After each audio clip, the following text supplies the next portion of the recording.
Thank you, Deprived Clough. It's great that we have this debate today because it's extremely important that we address the issue of how we support some of the most vulnerable people in our society and offer members here the opportunity to highlight the issues that are affecting the constituents that they represent. Firstly, Deprived Clough, if I may, I'd like to pick up on a point of how some council leaders, in my opinion, are using council tax rises as an opportunity to deliberately scaremonger our most vulnerable constituents. In particular, I would like to highlight how my own council leader, Andrew Morgan, has said on record that 35 to 40% council tax hikes are needed to ensure that there are no cuts to services, which is frankly nothing shy of blatant politicking. RCT, as we've already heard, has £270 million in reserves, sat in the bank doing nothing. It has received a 2.8% increase from the Welsh Government, worth over £13.8 million. And Andrew Morgan and co would rather frighten hard-working council taxpayers than use the money that it has just sitting around doing nothing. RCT Council has recently proposed a 4.9% council tax increase, which it said would bring in over £1 million extra per year. I believe, Deprived Clough, that if the council were minded to help people in RCT, it could well afford to scrap this council tax increase altogether. Welsh councils, as we have already heard, are sitting on reserves of... I've just started, I'll carry on. Are sitting on reserves of £2.7 billion. And I think, Deprived Clough, that it is wholly unjustifiable to keep hiking council tax when household budgets are stretched so much due to the inflationary pressures this country has experienced from outside influences beyond its control, and when councils have so much money sat in their bank accounts.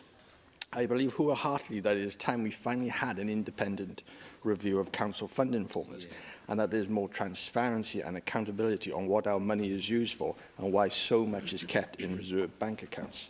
As we know, councils receive and spend huge sums of money, but it is unfair to keep raising council tax in this way because it provides no incentive to use resources efficiently. It is well known and sadly well accepted that public services and bodies pay increased prices for items they could purchase cheaper, but restrictions in procurement do not encourage and sometimes even allow this. We heard yet again yesterday about the Social Partnership and Public Procurement Bill, but I believe this act will actually exacerbate this problem further.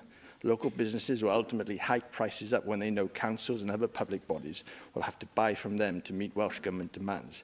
After all, it's only other people's money. The fact that RCT Council have recently found £5.2 million worth of efficiency savings goes to show that they have not been diligent in the past in keeping an eye on how well money is spent.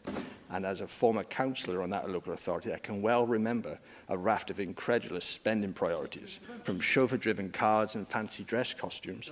Oh, go on, Gav, I will let you. Thanks, Joel. I hear the comments from Councillor Andrew Morgan, on Twitter and other things, and he's always saying that the money's been earmarked for capital projects. But why do these capital projects never happen, and why do they never come to fruition? And why is £270 million just lying around in bank accounts and not being spent on the people who need it? Yeah, no, I fully agree with you, Gareth, and as you'll come to realise, Councillor Morgan's bark is worse than his bite.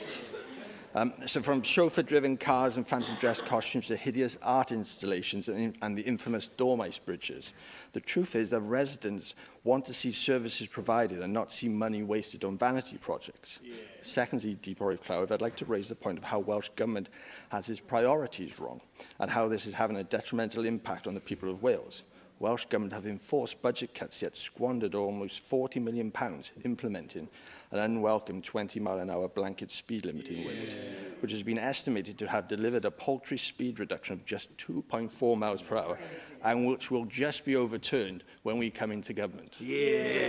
My own council of RCT was given £3 million to put up signs, which have now been extensively vandalised. This figure is 3 times more than the proposed 4.9% council tax increase it will deliver. Likewise, Cardiff has received £2 million to put up 20-mile-per-hour road signs that have been extensively vandalised. And the First Minister, who has gone on the record as an advocate or vandalising signs to make political points must be cheery at the waste of so much public money that could have supported households across Wales. I'm conscious of the time, sorry. But no, you're next.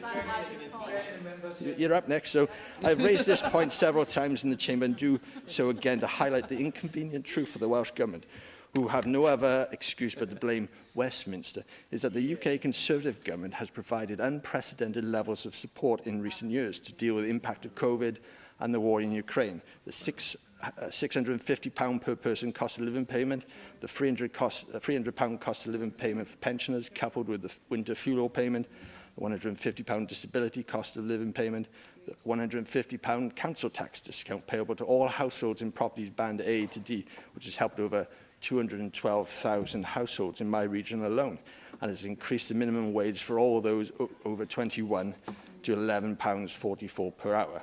We have also seen today an announcement of £600 million from the UK Government to help deliver key services like social care, which we will receive consequential funding.